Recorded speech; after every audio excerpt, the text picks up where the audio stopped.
All right, so I just wanted to put together this video to show you guys what I did to fix my fuel gauge. I know I'm probably gonna get a lot of criticism from people on here, but frankly, I don't care. It worked for me. And I know there's other people who are looking for a solution to the fuel problem. I've tried bridging the F1 fuse. I did it on my GTXs. Didn't work for my XP, temporarily worked for the GTXs. They eventually went out. I think it's more of an NPM problem versus just that F1 fuse. So this was my solution to that problem. So take it as you will. It worked for me. If you want to do it for yourself, it works. Yeah, so this is what I did to fix my gas gauge issue. Personally, I love having a gas gauge because everybody rides my skis, and I would like to know how much gas there is and how much gas I'm using on a day, so that way I could just, it's just for me. I spent a lot of money renovating this XP. I want everything to work as best as it can, as OEM as possible. So this was just kind of my solution to my problem. So enjoy it, and hopefully you guys like it. So what I want to show is how to replace my fuel gauge. So I've got a fuel gauge that works. I'm tired of not knowing where there's gas in it, and I want to keep it as OEM as possible without drilling into my fuel tank. So this is the new gauge I'm using, or not gauge, sorry, the sending unit or receiver or whatever you want to call it. What I'm going to do with this is basically put it inside of the OEM one. How am I going to do that? Because it's not going to fit. Well, I got to improvise. So I'll take some pictures and videos to show you how to do that. But yeah, basically I'm going to take this, put it in here.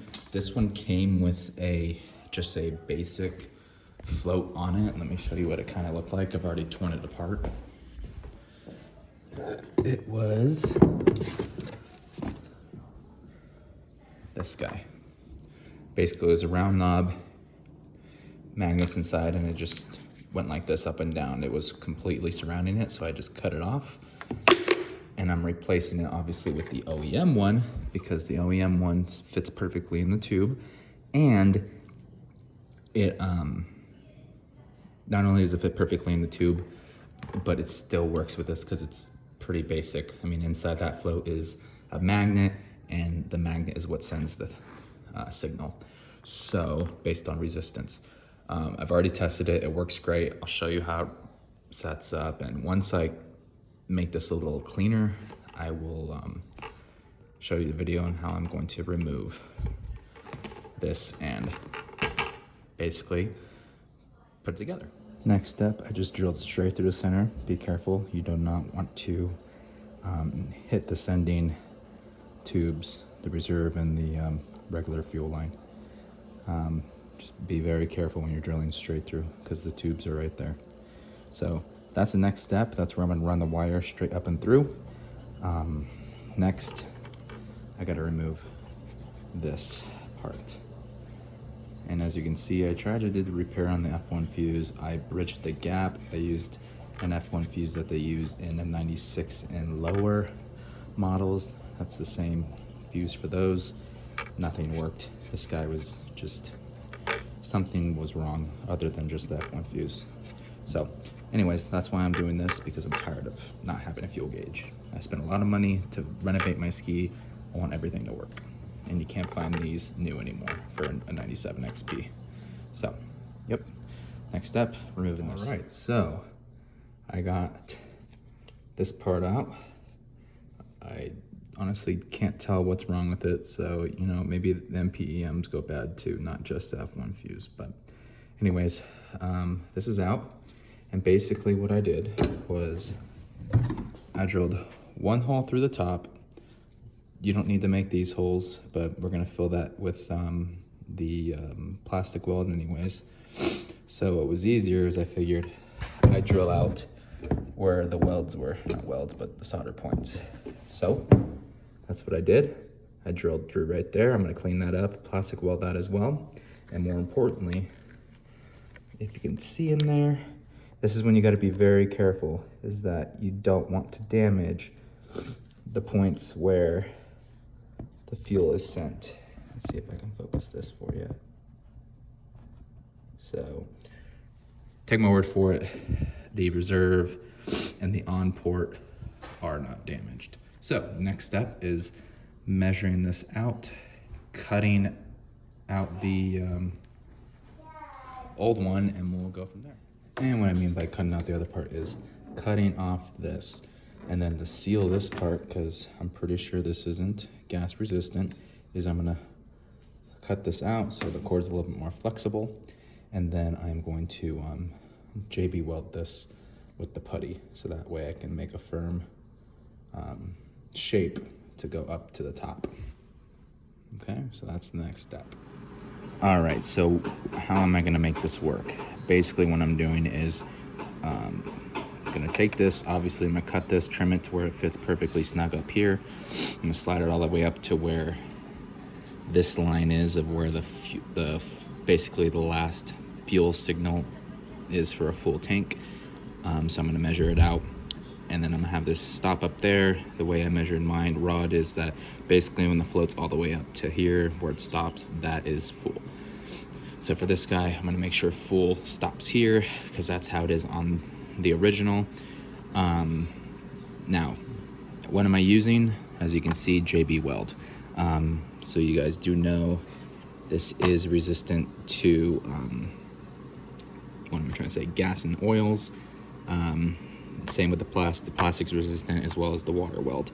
Only reason I'm using the water weld versus the plastic on the putty form of it is because they didn't have the putty for the plastic bond at my Home Depot. So water weld works just fine. I would prefer plastic just because the strength is a little bit stronger than the water. So, but other than that, this is still good for fuel. So it's not going to affect your gas. It's not going to rot over time. But yeah, so that's what I'm using, and I'll skip to the next part. Okay, so a little update. What I decided to do was I pulled it out of the metal sleeve. Oh, this metal sleeve. Pulled it out of there.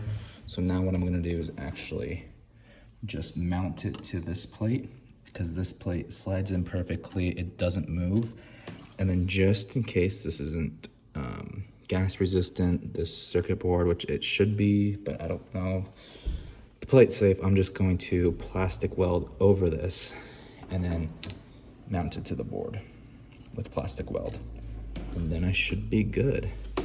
And then I'm gonna use this side just so the plastic has something to stick to, these old circuits.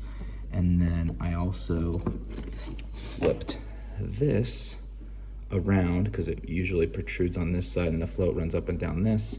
I change it to this side so that way the float's gonna run up and down this circuit, so there's just a little bit more resistance versus no resistance. I just wanna make sure the magnet touches. So that's what I'm gonna do. And then I'll show you the end result. All right, so I took the liquid JB plastic weld, put it on here. So let's go test it in the fuel sending unit and see if this works. All right, so I have the sending unit hooked up to the gauge and the ground. So let's go ahead and put some power to the ski. All right, gauge is on. Right now it says empty. Let's send in the float and let's try to hit a full tank. All right, that's at least 3/4 of a tank. And sure enough, oh wow, we're on the dot. Called it. So 3/4 of a tank. As you can see, it works. Let's go down. Yep. Now we should be on E because it almost came out. And sure enough, we're on E. And it's working. Cool beans. So let's go ahead and show you what this guy looks like. So I pulled out the float, turned off, let's go to this side. Obviously this is all gonna be wired up properly. This is just to keep testing every step. I've been testing every step to make sure it keeps working, so that way I know what I did wrong. if something breaks. So let's show you what the result looks like right now. All right, so we pulled it out of the unit, and this is kind of what it looks like. I put the basically the parts that are affected by the magnet, I don't know what they're called. I ripped off the old ones so that way the magnet doesn't get caught on these. So I used the back side, so now nothing is touching. So basically I just set it for now. Now I'm gonna just completely seal it, and I'm gonna let it just seal overnight, let it set. And yeah, and then tomorrow I'm going to basically use the water weld, or water weld, I think that's what it's called, to lock this in place, and it should be done. But it works. I'm excited, and I'll show you guys the end product. But I'm gonna seal this first because I'm not sure. I think, like I said before, that if this plastic right here will be the new unit. Okay, so this is what the inside of the float looks like. What I did was I scraped everything off. It just broke off. It was so brittle already. But basically the reason I did this is because the only magnetic parts were what was originally the float was reading, whatever those little tabs are called. I scraped everything off so that way it didn't stick to it. So now the float just goes up and down with no problem. The magnetic part is underneath this, and I put it facing the back side so that way it's there's not much in between the magnet and what the magnet is reading, I guess you can call it. I don't know the actual terms to it, but the point is that it's sealed. I'm gonna completely seal it, and then I'm gonna lock it inside of the float so that way it is kind of stuck in there. But one other thing I want to point out, and this is kind of crucial because as you probably, I don't know, I've done several takes of this, but the point is that there is a little plastic piece right here that protrudes. And what you want to do is make sure that you kind of jerry rig something that's going to protrude. I'm going to use JB Weld to do that. I'm going to use the putty and basically shove that in there so it sticks out. The reason being is because that's what stops the float from going above the whatever this is called that reads, which is now on the backside. Basically, it stops the float from going all the way up past the points that read the float, the fuel level. So basically, if it was floating above those little sensors, it's going to show an empty tank. So that hole is what stops it from going above. And I lined everything up to where the float is going to show a full tank, where basically the full tank should be, which is right here, that first bridge line, wherever that thing is called. I lined it up at the first one on here, and I measured everything out. So you should be able to figure it out. I'm hoping I'm explaining this as best as I can. But so far it's working. I keep testing it every step of the way to make sure that it is still being read by the float. And now it's tested positive in the actual sending unit. So the next step is to just kind of put the finishing touches on. And that's going to be to put a stopper on this. I'm going to use JB Weld for that. And then I'm going to seal this whole thing up so that way no gas can get in. Okay, so that's the next step for me. All right, so I want to show you guys the final result before it goes back into the tube. Here it is. It's nice and sealed. No little pockets. I'm going to do one more coating just to be safe because there's a couple little air pockets. So just make sure no gas gets in it. And then here's the little stopper I made. Yeah, it looks kind of goofy, but it's going to do the job because basically you don't want the float to be in the tube and to go above that line. So it's going to go like this, and it's going to hit this and stop, so it won't go past it. So now we're going to get this, I'm going to do one more layer, and then we're going to get it into the tube. All right, so before I seal her back up, I just want to show you that everything works the way it is supposed to. So as you can see kind of down the hole, let me try to focus a little better. You can see where I added that piece, just mounted it straight to the plate. Nothing on this side, so really what I did was I flipped it, because usually this side's supposed to face that way. Anyways, let's go ahead and start her up. Gas gauge is on. We have power. Right now it says empty because there's no float. Let's put the float in. Let's get a full tank going. And would you look at that, full tank. Let's move her down a little bit. And as you can see, try to focus, wiggling it down. We're back on empty because I slid out the float. And as you can see, I'm moving it down and the gauge keeps going up. So it works great. Time to seal it up and I'll show you the end result. All right, so it's all sealed up. It's looking pretty good. I gave it a little sand so it's smooth, goes into the hole easy. Holes here are filled from where I drilled out the old, whatever that thing's called, plastic piece. Sealed it from the top as well, so no more holes. You can see down through the bottom of all of them. Now, what I did as well, actually I still gotta drill out that one because it has some of the putty in it.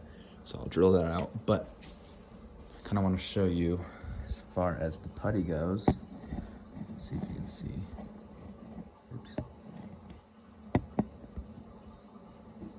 All right, so the putty down there, what I did was I was just afraid the wire wouldn't do well with the gas, so I coated it with the putty, slid it through, so that way it made a nice seal from the bottom. Waiting for it to stiffen up just a hair, and then yeah, so it's all sealed up, it's in there nice and solid, it works. Now time to put it all back together and drop it in and show you the tested product. All right, moment of truth. So you guys have been watching along the way, this should work now. It's all wired up again. And we have just over a 3/4 of a tank. So, take this out. Not 100% finished yet, but this is the way I'm gonna do it, is just I'm gonna tighten up all these wires, just gonna making sure everything's in there, cleaned up. Not gonna show that on camera because it's not a big deal. For those of you that are gonna be wondering, how did I wire it up? So basically, I found the power because I got rid of the oil gauge. I think I might keep the oil on the other side. I'm not 100% sure yet, but I mean, I check it all the time, so I don't really care if I don't have an oil light. But the point is that took out where the fuel gauge was, fuel/oil, and replaced it right here with the power. So this side, this purple wire is the power that goes between all three of these gauges. So I'm gonna be tapping in to this one, and this will be done properly. That's where the power is. To ground it, right now I have it running back to the battery. I don't wanna dick with the battery and have an extra cable on the battery because I disconnect that all the time. So what I'm gonna do is I'm gonna ground it, and let's just go ahead and disconnect it for now. Okay, I'm gonna ground it to where all the other grounds are inside of the E-box, which is, let me get a flashlight, which is right here. I'm just gonna ground it there because that's where everything else is grounded, and we should be good. Now let's go ahead and show you what the final product looks like. Oh, 1 second, bear with me.